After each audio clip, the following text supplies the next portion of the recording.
വിശ്വാസങ്ങളെ അവജ്ഞയോടെ കാണുന്ന ഇടത് മനസ്സിലിരിപ്പിന്റെ പ്രതിഫലനമായിരുന്നു പൂരം കലക്കലെന്ന BJP ജില്ലാ പ്രസിഡന്റ് KK അനീഷ് കുമാർ. തൃശൂർ പൂരം അലങ്കോലമാക്കിയതിന്റെ ഉത്തരവാദി LDF ആണെന്ന് അനീഷ് പറഞ്ഞു. പോലീസുമായി ഗൂഢാലോചന നടത്തിയത് ഇടതുപക്ഷമാണ്. സുനിൽകുമാറും മന്ത്രി രാജനുമാണ് ഗൂഢാലോചന നടത്തിയതെന്നും അനീഷ് കുമാർ ആരോപിച്ചു.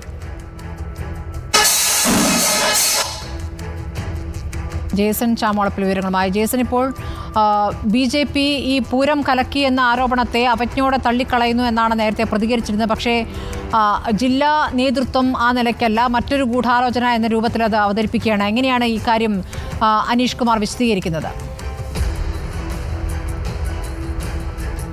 സ്മൃതി, തൃശ്ശൂർ പൂരം വിവാദം വീണ്ടും കനക്കുകയാണ്. ആരാണ് തൃശ്ശൂർ പൂരം കലക്കിയതിന് ഉത്തരവാദി എന്ന വിഷയത്തിലേക്ക് ചർച്ച വീണ്ടും മുറുകുമ്പോൾ ഒരേ സമയം ഇടതുപക്ഷ മുന്നണി, അതായത് പ്രത്യേകിച്ച് CPI, അതിനുള്ള ഉത്തരവാദിത്തം പോലീസിലെ ഒരു വിഭാഗവും അതുപോലെ തന്നെ BJP RSS നേതാക്കളും ചേർന്ന് നടത്തിയ ഒരു രാഷ്ട്രീയ ഗൂഢാലോചനയുടെ ഫലമാണ് ഇത്തരത്തിലൊരു സംഭവം ഉണ്ടായതെന്നാണ് CPI നേതാവ് മുൻ മന്ത്രിയുമായി VS സുനിൽകുമാർ രാവിലെ പ്രതികരിച്ചു. പക്ഷേ അതേസമയം BJP കടുത്ത പ്രതിരോധവുമായി രംഗത്തെത്തുന്നു. പോലീസിനെ നിയന്ത്രിക്കുന്നത് CPM-ഉം അതുപോലെ തന്നെ ഇടതുപക്ഷ മുന്നണിയുമാണ്. തങ്ങൾക്കതിലൊരു കാര്യവുമില്ല. അതുകൊണ്ട് തന്നെ ഈ തൃശ്ശൂർ പൂരം കലക്കിയതിൻ്റെ പൂർണ്ണ ഉത്തരവാദിത്തം മന്ത്രി K രാജനും അതുപോലെ തന്നെ VS സുനിൽകുമാറും ഉൾപ്പെടുന്ന സംഘത്തിനാണ് എന്ന പ്രധാനമായ ആരോപണമാണ് ഉന്നയിക്കുന്നത്. മാത്രവുമല്ല, ഇതുമായി ബന്ധപ്പെട്ട ഏത് അന്വേഷണ റിപ്പോർട്ട് വേണമെങ്കിലും പുറത്തു വരട്ടെ. അതേസമയം അന്ന് RSS നേതാക്കൾ ഈ സമയത്ത് കൂടി ഉണ്ടായിരുന്നു എന്ന വാദത്തിന് RSS നേതാക്കൾക്ക് എന്താൽ പൂരം കാണാനൊക്കെ വരാൻ കഴിയില്ലേ എന്നതടക്കമുള്ള മറുവാദങ്ങളും ഉയർത്തുന്നു. ഇത്തരത്തിൽ BJP-യും പ്രത്യേകിച്ച് CPI-യും വലിയ രീതിയിലുള്ള പരസ്പര പഴിചാരലുകളും ആരോപണ പ്രത്യാരോപണങ്ങൾ തുടരുമ്പോൾ എടുത്തു പറയേണ്ട ഏറ്റവും പ്രധാനപ്പെട്ട കാര്യം CPM ഇക്കാര്യത്തിൽ മൗനം പാലിക്കുന്നു എന്ന് തന്നെയാണ്. CPM-ന്റെ ഭാഗത്തുനിന്ന് ഇത് സംബന്ധിച്ച ഒരു ഔദ്യോഗികമായ വിശദീകരണവും വന്നിട്ടില്ല.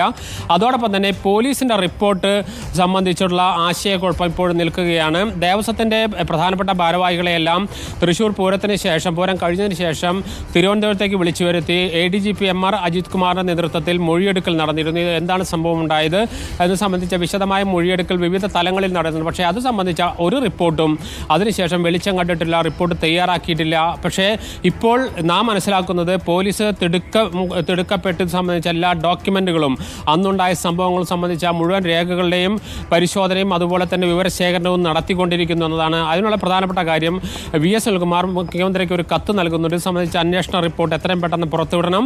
അതോടൊപ്പം ഇതിലെ കുറ്റക്കാർക്കെതിരെ നടപടിയെടുക്കണമെന്ന ആവശ്യവുമായി VS സുനിൽകുമാർ ഒരു ഇടവേളയ്ക്ക് ശേഷം വീണ്ടും സജീവമായി ഈ വിഷയം മുന്നോട്ട് കൊണ്ടുവരികയാണ്. ഈ പശ്ചാത്തലത്തിൽ കൂടിയാണ് പോലീസ് തിടുക്കപ്പെട്ട് തുടർ നടപടികളിലേക്ക് കടക്കുന്നത്. ഏതായാലും ഈ റിപ്പോർട്ട് പുറത്തു വന്നാൽ ആരാണ് ഇതിൽ സംബന്ധിച്ച കുറ്റക്കാർ എന്ന കാര്യത്തിൽ ഒരു വ്യക്തതയുണ്ട്. പക്ഷേ ഇത് സംബന്ധിച്ച ഈ വിഷയത്തിൽ അന്തിമമായ ഒരു നടപടിയിലേക്ക് പെട്ടെന്നൊന്നും കടക്കില്ല. തൃശ്ശൂർ ഒരു മാസത്തിനുള്ളിൽ റിപ്പോർട്ട് നൽകാമെന്നുള്ള ഉറപ്പ് പാലിക്കപ്പെട്ടില്ല. 4 മാസമായല്ലോ എന്ന് VS സുനിൽകുമാർ ചൂണ്ടിക്കാണിക്കുന്നു. റിപ്പോർട്ട് പുറത്തു വരാനേ പോകുന്നില്ല എന്ന K മുരളീധരൻ പ്രതികരിക്കുകയും ചെയ്തിരിക്കുന്നു. ജേസൺ ചാമോളപ്പിലാണ് വിവരങ്ങൾ നൽകിയത്.